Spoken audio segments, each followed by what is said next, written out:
I've gone back and forth from DSLR to mirrorless multiple times. I started with a Canon T3i in 2015.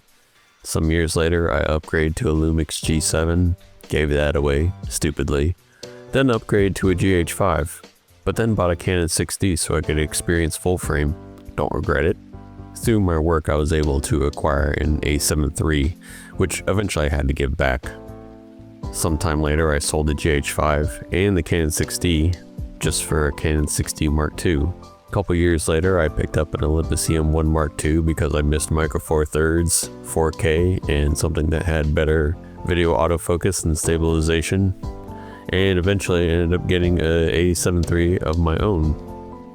Over this time, I realized that I'm over the old camera worthiness talk, and I'm sure you're familiar with it. It's basically the encouragement people give to new photographers, saying that they don't need the newest camera to take great photos. That old bodies, even from the early 2000s, will do a phenomenal job, and if you know what you're doing, it's the only camera you would ever need. It's all well intended, and it's true, and I agree with it. However, I'm not sure there's really any point to making these types of videos, because let's be honest, when push comes to shove, nobody's pulling out their oldest camera for their most important shoots. They're using their newest, nicest gear, and why wouldn't they? A shitty old busted up car from the 90s could potentially drive you across the country, but when your comfort's on the line, and you also have something newer with working AC, cruise control, and a nice stereo, you'd pick that every time. Yet now there's a seemingly endless amount of these videos popping up. And really, I think it's because we wish we could apply it to our past selves. I wish I had known how capable old cameras were. When I was first starting, maybe I would have saved some money. Maybe I wouldn't have upgraded at the times I did, knowing they wouldn't fulfill me in the long run. And since we obviously can't change our past decisions, we try to fix someone else's future. But the mistakes we made with purchasing decisions, the trial and error we went through, is exactly what someone else is going to have to go through too. I can say from my own growth and perspective that what really mattered in discovering photography was having my own ideas and not listening to other people's advice. And it felt like something I just had to figure out for myself. That included the gear. So while everyone was right about old gear being useful, mentally I wasn't in a place to hear that. I was on this self-asserting drive to piece things together on my own. Nothing was moving me forward more than my own instinct, and that instinct was all I wanted to follow because it had been serving me well. I think that's true for a lot of photographers or just creators in general. You fall into your own rhythm. You might hear naysayers about old gear, usually from people older and wiser, but you're not ready to hear that advice. At that point, it's not the most important thing you need. What matters is being on your own path, because that's what keeps you moving. And sometimes that means buying a new camera body, even if it's just for motivation. That can be an important step, seeing what that body offers compared to what you imagined it would, and that lesson hits harder when it comes from your own experience, not from someone preaching it to you. A couple weeks ago, I went shopping for a bike. I did do some research, knowing the parallel it has with what I know about buying cameras, and after perusing the used market, which was surprisingly sparse, I got impatient. See, I've been going on 4.5-mile walks for the past couple months, and I really wanted to swap that time for a bike ride instead. It just seemed more efficient, cover more ground at the same time, and I noticed that after watching only a few YouTube videos compared to what I would typically view for camera stuff, that impatience built into near frustration. At some point, I just wanted a goddamn bike. So this past weekend I went to 3 different stores, Walmart, Fit to Run, and Dick's Sporting Goods, and ended up buying a $400-ish bike at Dick's because I found at least one good video of a guy thrashing it around on an off-road course saying it was decent. I'm never going to do that, but if it's good enough for that, it should be good enough for the road, which is all I want. Now, I'm a bike newbie. I don't know shit about them other than knowing where you might buy one. That was step 1 for me. Just acquiring something reasonably. That's exactly how people get into photography.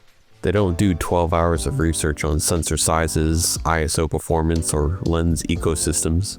They walk into Best Buy, point at the one in their budget, say, yep, that one.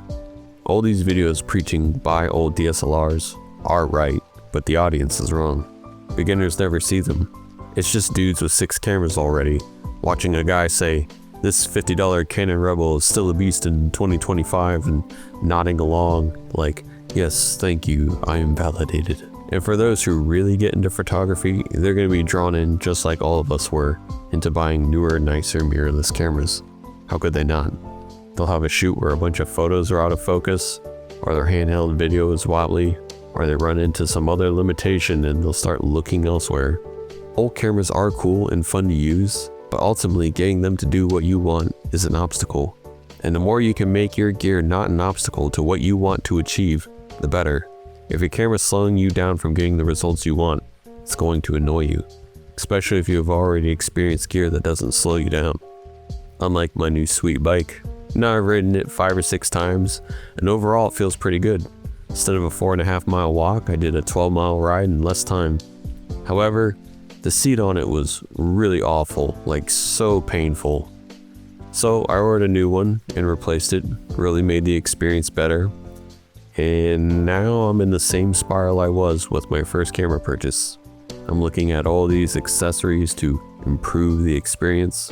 I'm finding new YouTube channels explaining that most bikes sold at Dick's are not actually mountain bikes, but mountain bike shaped objects, and they'll even have a sticker telling you to stay off the trails. I found the video about the bike I thought I bought was actually for the Model Up, so I don't even know what I got. I'm finding these people who repair older but much nicer bikes and sell them for about what I paid for mine. I'm even looking at e-bikes, because that's basically the mirrorless of the bike world. Suddenly, I'm considering returning mine, even though it's fine, but it's not perfect. And that's kind of just how it goes. The stuff is already completely capable, you're already enjoying it, but you know something better exists out there. Maybe exponentially more expensive, and only marginally better in the big picture, but better nonetheless. And every time your current setup shows its inadequacy and you know there's something better out there, it gnaws at you, because prices be damned, you only got one life to live. Do you want to live it using subpar shit when you know there's something better out there? Does anybody? So yeah, old gear is fine, it works, but once you know better, you can't unknow it. Am I spending too much money? Yes. Will it make me a better photographer? It'll make me a less annoyed one. But then I see my old Canon T3i and I remember some of the great shots I got with it. But the truth is, the common denominator was always me. I was the one making it look good. So if you're eyeing that camera you really want, stop torturing yourself with endless videos. If you can afford it without going broke, just buy it. Worst case, you sell it later and move on the way I've done plenty of times. And if you regret it, that's just part of the lesson you needed to learn. If you don't regret it, congratulations, you got yourself a better camera. I'll get shooting.